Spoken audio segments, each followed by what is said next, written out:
예수님 믿고 천국과 지옥을 확신하십니까? 지난 시간 우리는 부자와 나사로의 비유에 나오는 한 부자를 통해서 지옥의 실제에 대해서 배웠습니다. 지옥은 큰 구렁텅이가 있어서 한번 들어가면 다시 나올 수 없는, 영원히 고통이 계속되는 장소라고 말씀드렸습니다. 그런데 중요한 사실은 이 세상에 있을 때 부자가 의지하던 재물이 그를 지옥에서 구원해내지 못했다는 것입니다. 그렇습니다. 재물로도, 지식으로도, 선행으로도, 이 세상 그 무엇으로도 우리를 구원할 수 없습니다. 또 한 가지 중요한 사실은 부자가 지옥에 떨어진 것은 이 세상에 있을 때 결국 자신이 초래한 삶의 결과라는 것입니다. 그는 살아있을 때 하나님과 관계를 단절하고 살았습니다. 그의 관심은 오로지 재물이었습니다. 이웃과도 관계를 단절했지요. 그는 오직 자신만을 위해서 살아갔습니다. 그는 천국에 대해서도 무관심하며 천국과 마음을 갖고 살았습니다. 그의 관심은 오로지 눈에 보이는 이 세상이 전부였던 것입니다. 그리고 결국 죽어서 영원히 단절된 지옥에 떨어지고 만 것입니다. 살아있을 때 하나님과 불통하고 이웃과 불통하고 천국과 불통한 사람이 죽어서 갈 수 있는 유일한 곳은 지옥이란 사실을 깨닫게 됩니다. 그는 아마도 지옥에 오게 된 것을 후회하면서 탄식하게 될 것입니다. 그래서 역설적이게도 지옥에는 불신자가 없다, 이런 격언이 있어요. 무슨 말입니까? 지옥에 오고 보니까 하나님이 계시고 천국도 있고 구원도 있음을 믿게 된다는 말입니다. 그리고 무엇보다도 예수 그리스도께서 유일한 구원자가 되심을 믿게 되는 것이죠. 그러나 죽은 뒤에 지옥 가서 믿음들 무슨 소용이 있습니까? 이미 때가 늦은 것을. 그러므로 살아있을 때 하나님을 잘 믿고 바르게 살아야 하겠지만, 무엇보다 먼저 믿은 우리가 한 사람이라도 지옥 가지 않도록 열심히 전도해야 하겠습니다. 내 가족들이 이 고통받는 곳에 오지 않게 하소서. 우리는 지옥으로부터 전해지는 이 소리를 들을 수 있어야 하겠습니다. 구령열정을 가지고 한 사람이라도 지옥 가지 않도록 전도인의 의무를 다하며 살아갑시다. 오늘 본문에는 부자 말고 또 한 사람이 등장합니다.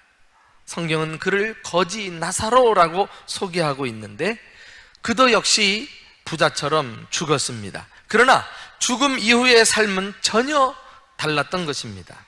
본문은 이 거지 나사로가 죽어 천사들에게 받들려 아브라함의 품에 들어갔다, 이렇게 22절에서 말씀합니다.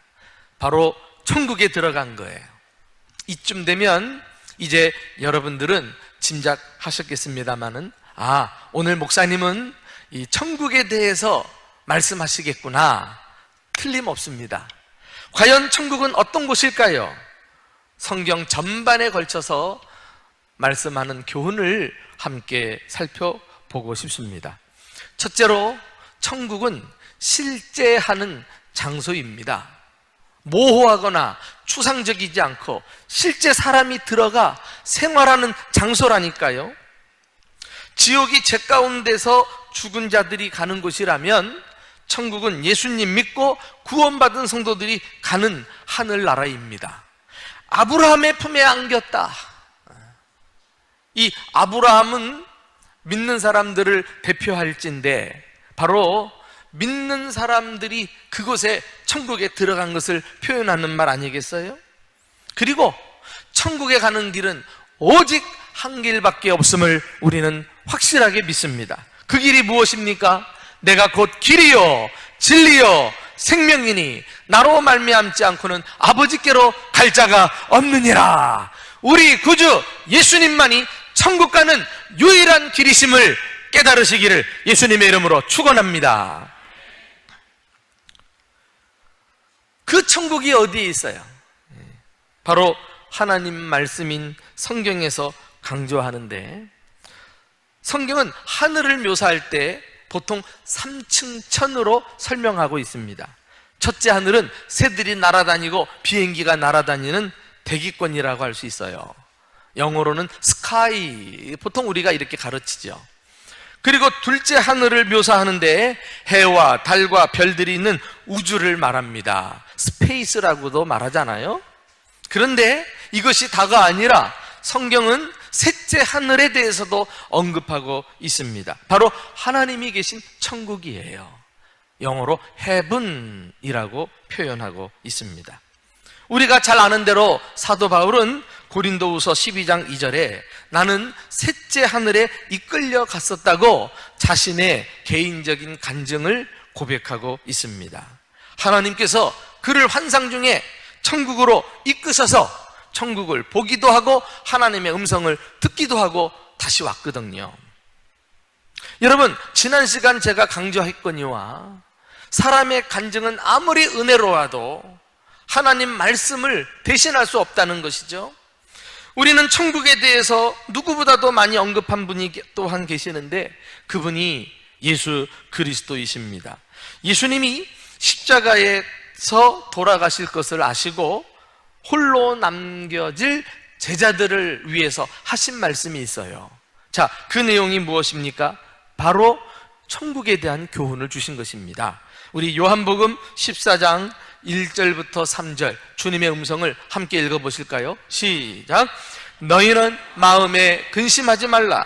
하나님을 믿으니 또 나를 믿으라. 내 아버지 집에 거할 것이 많도다. 그렇지 않으면 너희에게 일렀으리라. 내가 너희를 위하여 거처를 예비하러 가노니 가서 너희를 위하여 거처를 예비하면 내가 다시 와서 너희를 내게로 영접하여 나 있는 곳에 너희도 있게 하리라. 예수님은 천국을 가리켜 아버지의 집이라고 묘사하고 있어요. 이것은 가정을 의미하죠. 천국은 추상적인 개념이 아니라 하나님과 성도들이 아버지와 자녀로서 복된 사귐이 실현되는, 그리고 가정이라고 일컬을 만한 아주 구체적인 개념을 가진 장소라고 할 수가 있어요. 예수님은 더 나아가서 그 집에는 거할 것이 많도다 라고 하신 것처럼 천국은 먹고 자고 하는 일상생활이 가능한 매우 실제적인 장소라는 사실을 깨닫게 됩니다. 그곳에 예수님이 우리의 거처를 예비하러 가신다고 하는 거예요. 그리고 재림하셔서 우리를 위해 준비된 그 거처에 살 수 있도록 다시 이끌려고 오신다는 거 아니겠어요? 아버지의 집에는 거할 것이 많도다. 우리나라 말은 단지 거할 곳이라고 되어 있는데 영어 성경 중에 킹 제임스 버전이라고 하는 성경을 보면은 이 거할 곳을 many mansions라고 해놓았어요. 여러분, 맨션이 어떤 곳입니까? 커다란 주거 공간을 말하지 않아요? 그래서 그 안에 모든 시설들이 완벽하게 갖추어진 집, 그게 맨션인데 천국에 그 맨션들이 많다는 거예요. 저는 이 말씀 들으면서 어린 시절 참 집도 없이 반지하에서 공동 화장실 쓰는 그런 지하 칸에서 생활했던 시절이 떠오르는 거 있죠. 저는 지금도 전세는커녕 사골세라는 말이 매우 익숙한 사람이에요. 사골세만 내고 살았으니까. 결혼도 처음 집이 지하에서 사골세 6만 원인가 7만 원인가 내고 살았습니다. 보증금 200만 원에.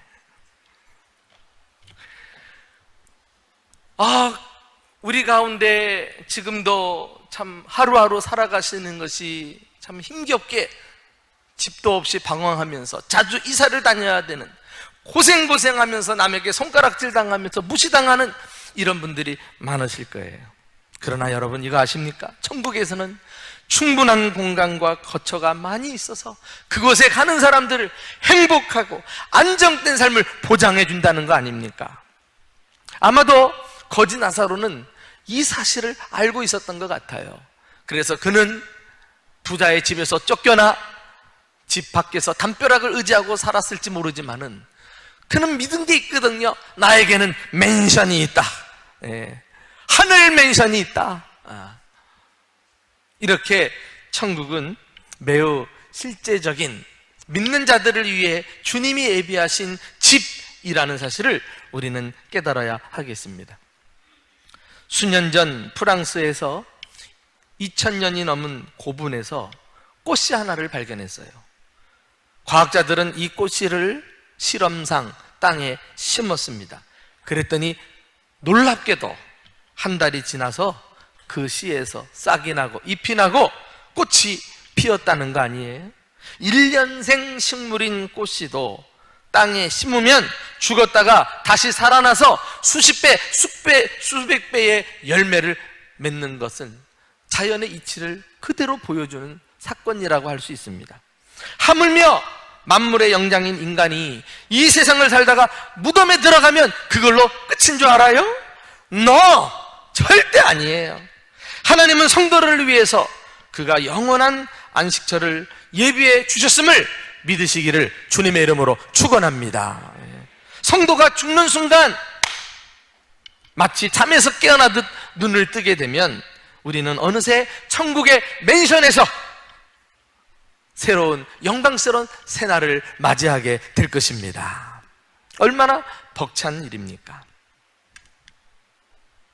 천국은 관념적이거나 꾸며낸 추상적인 이야기가 아니라 실제 우리가 직접 들어가서 마음껏 편안히 그리고 행복하게 생활하는 공간이다, 장소다 하는 사실을 성경에서 말씀하고 있음을 우리는 먼저 깨달아야 하겠습니다. 두 번째로, 천국은 예수님이 계신 곳입니다. 지옥이 우리가 지난 시간 살펴본 대로 마귀와 귀신들을 위해 예비된 곳이라면 천국은 예수님이 계시는 곳이에요. 조금 전에 읽었습니다마는 요한복음 14장 3절에 가서 너희를 위하여 거처를 예비하면 내가 다시 와서 너희를 내게로 영접하여 나 있는 곳에 너희도 있게 하리라. 천국은 어떤 곳입니까? 예수님이 있는 곳. 그곳에 우리는 예수님과 함께 들어가서 영원히 살게 될 것입니다. 그리고 천국에 들어가는 순간 예수님과 함께 있기를 간절하게 바랬던 우리의 소원이 한순간에 성취된다는 사실을 믿으시기를 축원합니다. 단지 예수님과 함께 살기 때문에 좋은 것이 아닌 거예요. 천국에서는 예수님을 아는 지식이 최고조에 이르게 될 것입니다. 또한 예수님을 완전히 닮게 될 것이며 예수님의 영광에 참여하게 될 것이고 예수님과 함께 왕노릇하게 될 것입니다. 한마디로 하나님께서 계획하신 구원이 천국에 가서 예수님을 만남과 동시에 완전하게 완성된다, 성취되는 그곳이 바로 천국인 것입니다. 고린도전서 13장 12절에서는 이와 같은 사실을 우리가 익숙하게 알고 있는 표현으로 서술하고 있는데 한번 다 같이 읽어보실까요? 자, 시작. 우리가 지금은 거울로 보는 것 같이 희미하나 그때에는 얼굴과 얼굴을 대하여 볼 것이요 지금은 내가 부분적으로 하나 그때에는 주께서 나를 아신 것 같이 내가 온전히 알리라. 이 말씀이 쓰였을 당시에 거울이라 그래봤자 오늘날 거울처럼 잘 비쳤겠어요? 굴이나 노수로 만들었기 때문에 아주 비춰도 희미하게 보였을 거예요. 답답했겠죠. 여러분, 우리가 예수님 믿고 모든 것을 다 통달할 수는 없는 거예요. 하늘의 이치와 계시를 다 한꺼번에 이해하기는 곤란합니다. 답답하기도 하고 희미하고 보일랑 말랑 하는 거, 그래서 믿음이 낙심되기도 하고 흔들리는 거 아니겠어요? 그러나 천국 가면 이 모든 갈등은 사라지고 얼굴과 얼굴을 대하여 보는 것처럼 우리가 궁금했던 거, 알고 싶었던 하늘의 이치가 한꺼번에 깨달아지는 놀라운 일이 일어나게 될 줄로 믿습니다. 엄청난 사건이에요. 예수님 때문에 말이에요. 천국이 가장 좋은 것이 바로 이것 때문입니다. 만일 천국에 예수님이 계시지 않는다면 황금 거리, 궁궐 같은 저택, 찬란한 옷, 그리고 영광스러운 면류관이 다 무슨 소용이 있단 말입니까?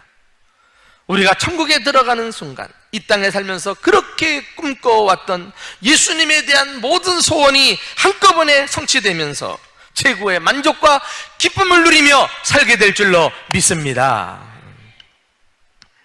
변화산상에 예수님과 함께 있던 제자들을 기억하십니까? 예수님께서 공생의 말기에 베드로와 야고보와 요한 세 제자를 데리고 기도하시러 산에 올라가셨다고 했습니다. 그때 예수님의 용모가 변했고요, 그 얼굴이 해같이 빛나면서 옷은 빛과 같이 휘어졌다 성경은 증언하고 있어요. 어느 정도로 휘어졌는가? 세상에서 누가 빨래를 해도 이렇게 희귀할 수는 없을 정도로. 이게 무슨 뜻이죠?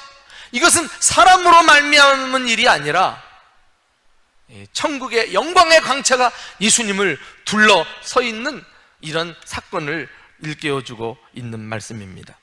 그리고 모세와 엘리야가 나타나가지고 예수님과 함께 있는 것을 보지 않았어요?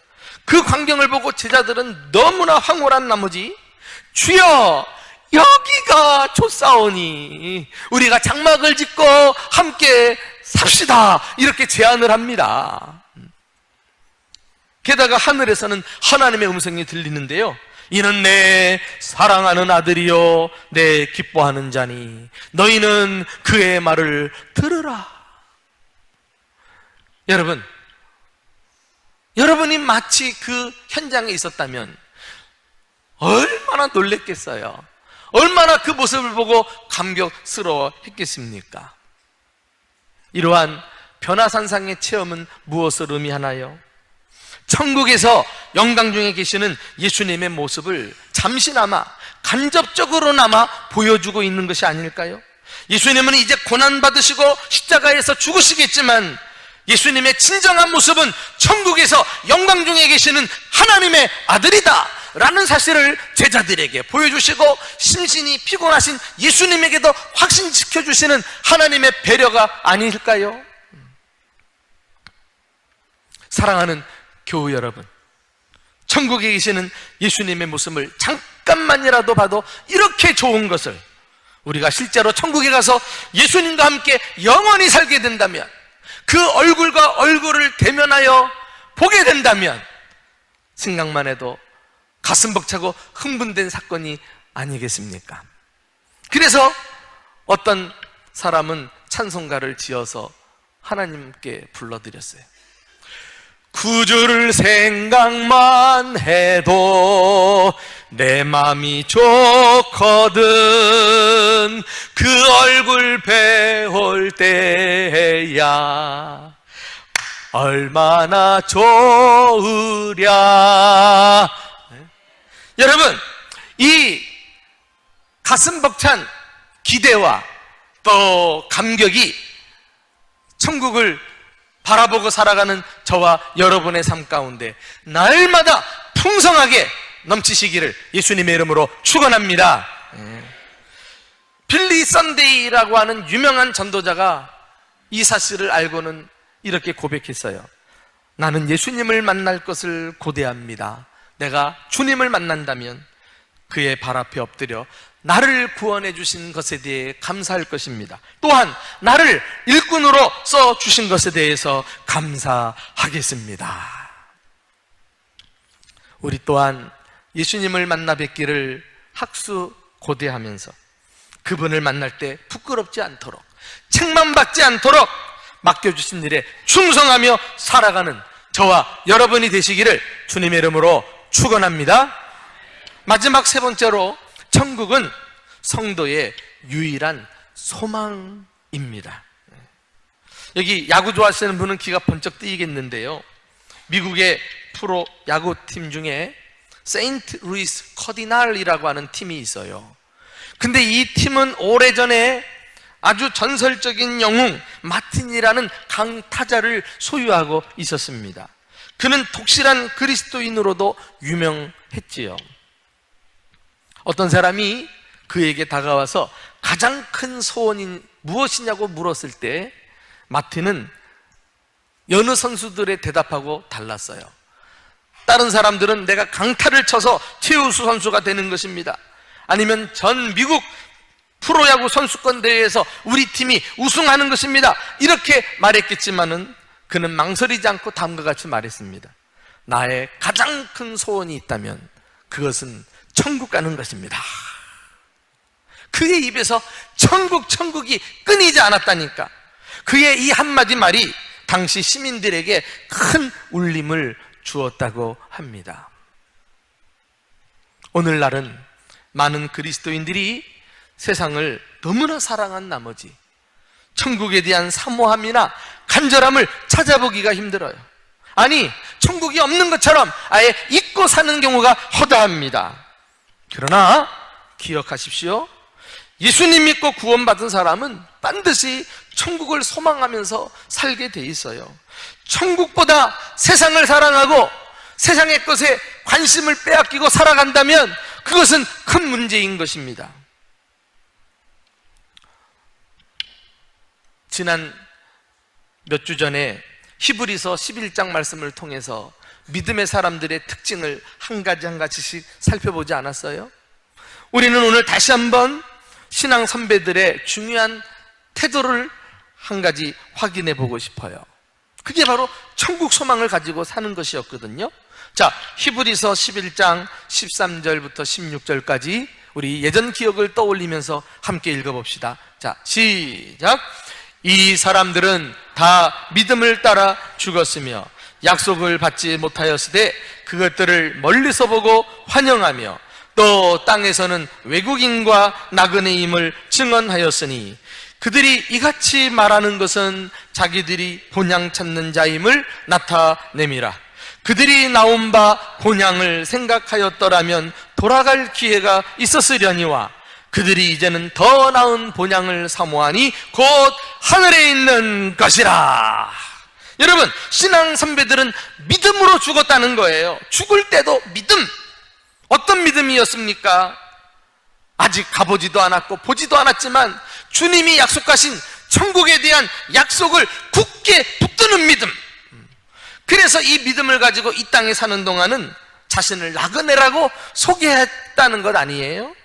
그리고 정말 말뿐만이 아니라 실제로 나그네로 살면서 자기가 태어난 고향보다 더 나은 하늘 본향을 사모하며 살았다는 거예요. 여러분, 그들이 믿음이 없이 오로지 이 세상 그리고 자기가 태어난 고향만 알았다고 하면은 예수 믿는다고 하다가 조금만한 어려움이 있어도 얼마든지 돌아갔을 거예요. 그러나 그들이 믿음을 포기하지 않고 길을 돌아갈 수 없었던 것은 더 나은 본향이 있음을 믿었기 때문인 줄로 우리는 확신합니다. 사랑하는 교우 여러분, 여러분에게도 이 소망이 있습니까? 이 믿음을 가지고 살아가고 계십니까? 더 나은 본향인 천국을 사모하면서 그곳에 갈 것을 순간순간 날마다 바라고 계시느냐 말이에요. 여러분, 이거 아십니까?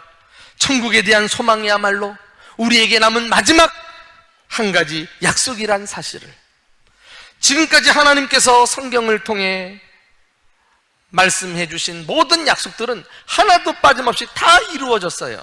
그리고 이제 남은 한 가지 약속, 다시 말해 예수님께서 재림하실 때 우리를 천국으로 이끌어 주신다는 이 약속이 우리는 이루어질 줄로 믿고 살아가는 줄로 확신합니다.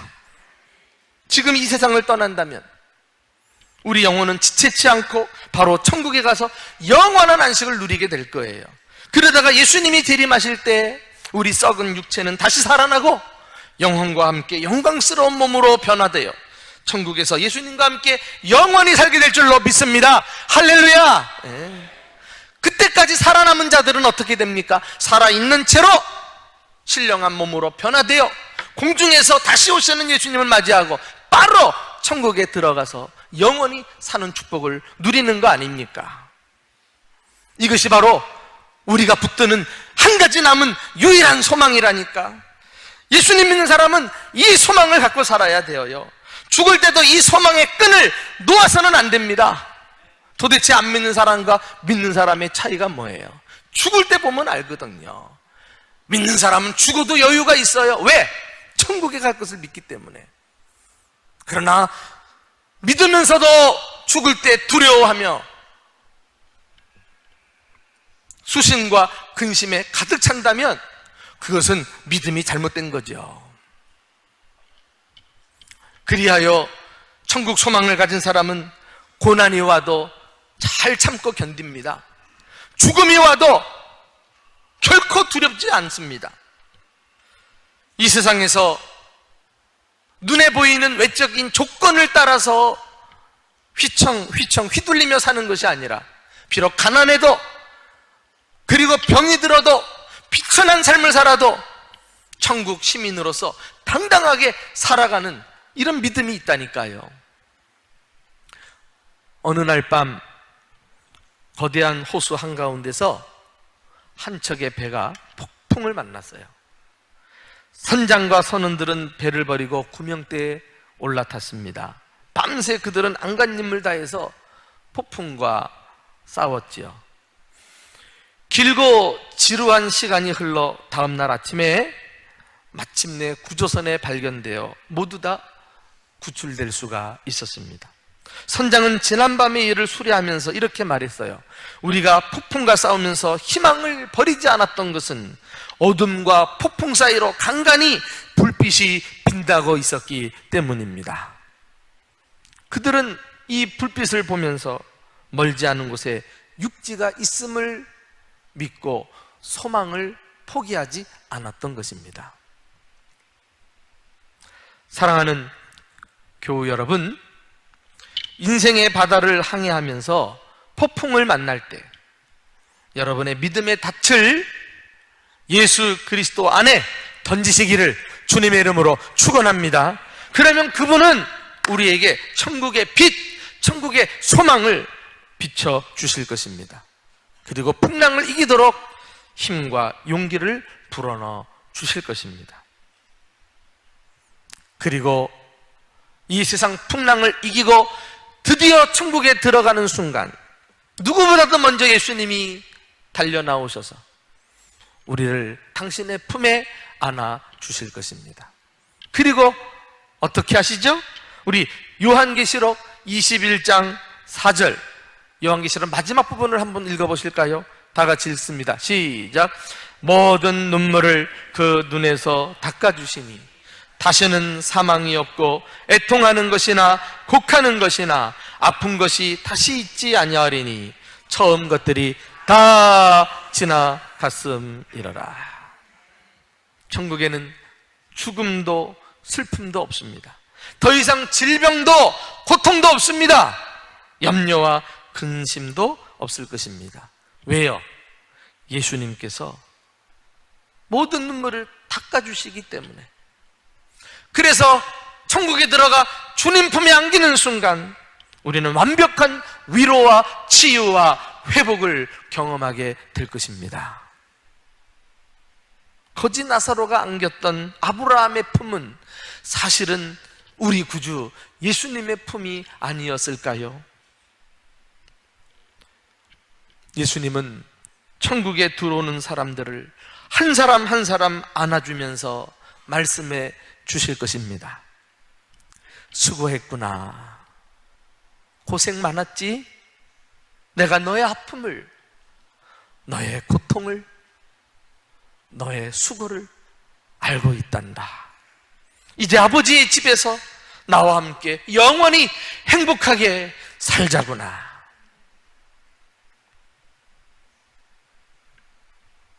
이 소망을 가지고 인생의 풍랑 가운데서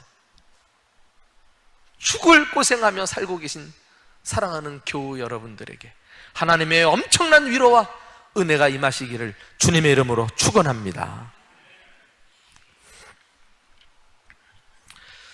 한 병사가 타국에서 전쟁 중에 부상을 입고 죽어가고 있었습니다.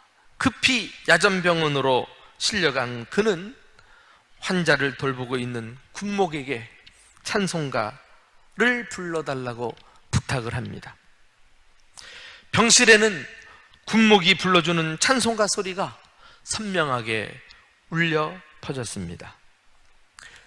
저 요단강 건너편에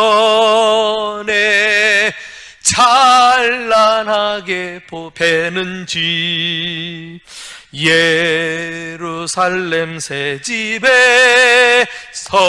주의 얼굴 배우리 빛난 하늘 그 집에서 주의 얼굴 배우리 한량없는 영광 중에 주의 얼굴 배우리. 아마 그 목사님은 저보다 더 잘 불렀을 거예요. 노래를 마친 군목은 병사에게 물었어요. 형제님도 그곳에 가시겠습니까? 병사는 대답을 합니다. 물론이죠. 예수님께서 나를 위해 준비해 두셨거든요. 나는 오늘 설교를 마치면서 여러분에게 동일한 질문을 던지고자 합니다. 여러분도 그곳에 가시겠습니까?